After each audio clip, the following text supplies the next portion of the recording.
Hey guys, good morning sa inyo. Eto, continuation tayo dito sa Toyota Avanza 2007 yata to. I'm not sure kung ano yung model, pero between 2007 hanggang 2010.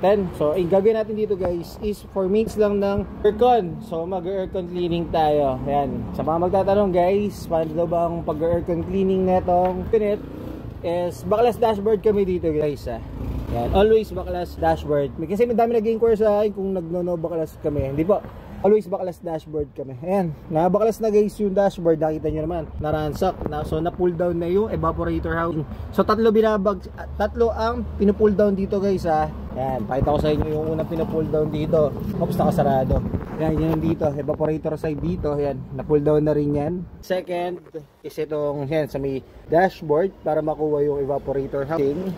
And then dito naman sa harap yung sa side ng condenser. Yan, kailangan yan yung mga kailangan i-cleaning or i-maintain. Eh guys, ito nga, ito na evaporator housing.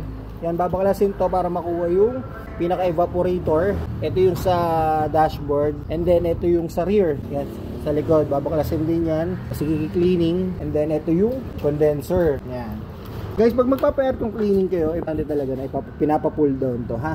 Yan, kasi ito ang magbe-base sa pressure ng sasakyan, or what I mean is yung high pressure. Kasi meron talaga pag pinull down mo, minsan humihilaw yung lamig due na kasi na hindi nga na-cleaning.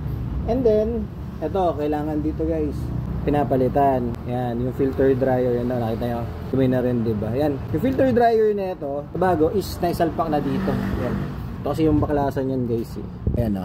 Yan. And cleaning na yan nila Master Benedict tsaka ni June. And then after the cleaning, salpak ulit. Salpak ng Freon. That's it. And then papa-observe na lang natin sa client. Yan. So sa mga inquire guys, DM lang.